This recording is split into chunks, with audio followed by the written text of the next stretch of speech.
What is the mind actually? What is this universe about, and what is the nature of reality? In this video, we will go deep into the teachings of Adhvaitha Vedanta to understand the nature of mind, to understand this reality from a totally different perspective. And we will also understand how this universe is simply a game that is meant to be played but not to be taken seriously. The Adhvaitha channel is about conscious living and conscious creation. Here we explore different ancient scriptures, Vedanta and other spiritual teachings from India to understand the nature of reality and to consciously create our lives. We will understand all this in 4 parts. Now the part 1 is about the game of life. Imagine that this universe is a simulation. It's simply a projection. It is a game that has been created. Just like different video games that we play, this universe itself is also a simulation. It's also a game that is meant to be played. And we right now think that we are the characters of this game. But in reality, we are not the characters of the game, but we are the creator himself. Since before the creation of the universe, there was no manifestation as such, there was no creation as such. That pure existence, that pure consciousness existed all by itself. This is as per the teachings of Vedanta. Now, once the universe was projected within that consciousness, once this environment was simulated, that infinite consciousness put itself in the position of the character of the game to play the game. But right now we have forgot this. In reality, we are not these characters who are in the game, but we are beyond this game. We are the reality in which the game itself is being projected. Now, for those of you who believe in God, I can explain this in a simpler way. Imagine that God created this universe, created this game, and that God himself is within the game in order to play the game. So that God or that infinite consciousness is within the game and is experiencing the dream environment. This is how we need to understand the game of life. Now the second part we'll discuss about Maya. Maya is simply simulation or projection. Basically the way we perceive the world right now is Maya. Maya has 2 qualities. One is projection, second is concealment. Maya is basically time, space and causation. Maya is the framework through which the universe exists in this way. So the entire game environment is Maya, and Maya is also concealment. Now we have identified ourselves with this body and mind, and we think that we are the players of this game. This is because of Maya. We do not recognize our true nature as something which is beyond the game, as something which is infinite. This is because of Maya. So the entire simulated reality, the entire world, the way it is, all of it is Maya. And the reality is beyond Maya. So the reality is pure consciousness, and Maya is simply a projection within that infinite consciousness, and because of Maya the universe exists in this way and the universe is in this way. Part 3, let us talk about the mind. What role does the mind play in all this? How can we understand mind with respect to the teachings of Adhvaitha Vedanta and with respect to the example of the game of life? Now imagine this, that infinite consciousness has put itself in the position of the character and is playing the game right now. But in order for this to happen, that infinite consciousness must identify itself with a character, which is the avatar of the game. So imagine mind to be a virtual reality device. Let us assume that our mind is simply a VR headset, and that infinite consciousness is playing the game of life and is experiencing the 3D world through a VR headset. And the name of this VR headset is the mind. And this VR headset also has 3 parameters, which is time, space and causation. Our mind can never go beyond time, it can never go beyond the concept of space, and it can never understand anything beyond causation. We cannot understand something coming into existence without a cause, right? We cannot go beyond causation or causality. This is the nature of the mind. And our mind in this analogy is simply a device. It's a headset which the infinite consciousness is using to experience the world. Part 4 is about waking up. Now, after understanding all this, we need to wake up in order to truly realize who we are. We need to disidentify from our mind and we need to recognize our true self as that infinite consciousness in order to realize who we truly are.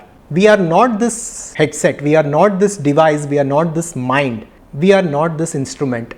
We are something which is beyond this. We are in fact the reality within which the universe is being projected. So the entire universe is appearing within your consciousness, says Vedanta. And the ancient Upanishads tell us that we are not this body and mind, and instead we are that infinite divine consciousness which was there before the creation of the universe itself. So waking up to this is the ultimate goal for each and every one of us, and this is the purpose of life as per Vedanta, as per Upanishads, and as per the great teachers like Swami Vivekananda. Now we can understand all this through another simple example. This is the example of the dream. We all dream different dreams every single day, and within our dreams, our mind projects a dream world for us to experience. And within the dream world, we unconsciously assume the position of the dream ego and we experience various things. We talk to various people, we interact with the dream world, we do a lot of things within the dream world.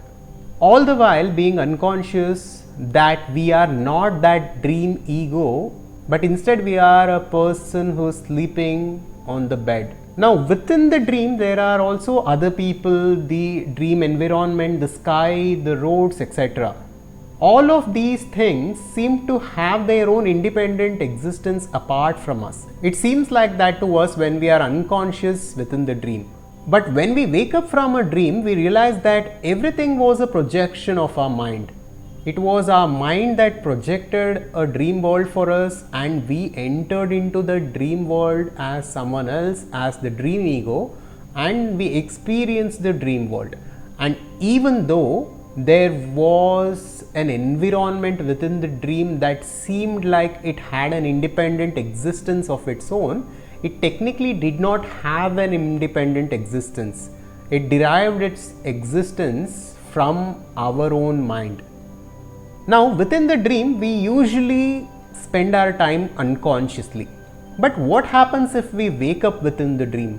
What happens if we can become conscious of the fact that it is a dream world which is being projected by our own mind?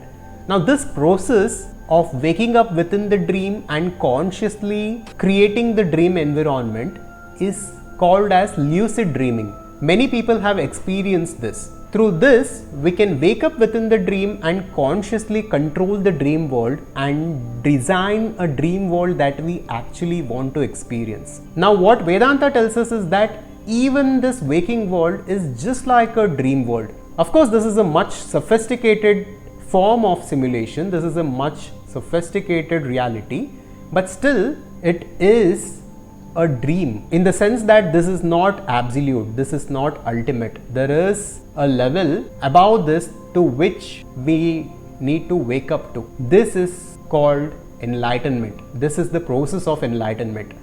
Now, for people who want to live a successful, fulfilled life within this waking reality, within this world that we live in, we can wake up within this world, just like how we can wake up within our dreams. Once we understand this knowledge and once we realize that this universe is simply a projection in consciousness and our mind is simply a tool that we are using to experience this world temporarily, the mind loses its power and it becomes our servant.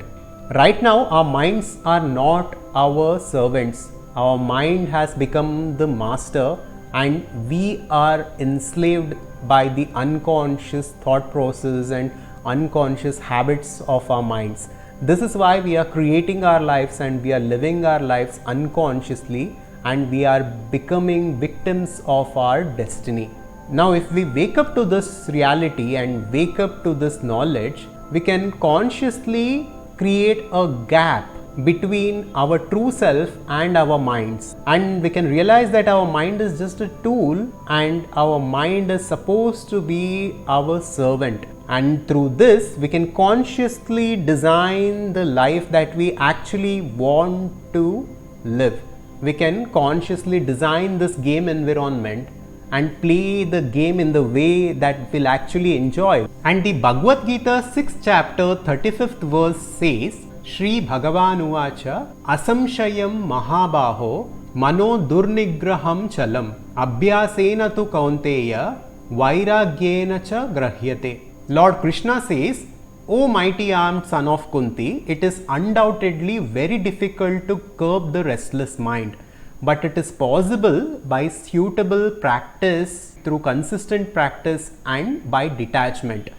Krishna is telling here, of course it is difficult to control our minds, but it is possible by detaching ourselves from the mind and by realizing that we are in fact not our minds, and through consistent effort and practice of conscious living. So this is very important for us to start playing the game that we actually want to play and to start living a conscious life. So this small video was simply about a metaphor, which is the game of life. I wanted to explain the nature of reality and I wanted to explain the teachings of Vedanta through the example of game of life. So take this as just that, as just an example and as just my interpretation. This is not the direct teaching from the Vedanta or the Upanishads. Now I don't know if you have watched the movie The Matrix, but whether you have watched it or not, check out this video next, because if you want to understand the game of life better and if you want to understand the teachings of Vedanta better, this video will truly help you to get that clarity.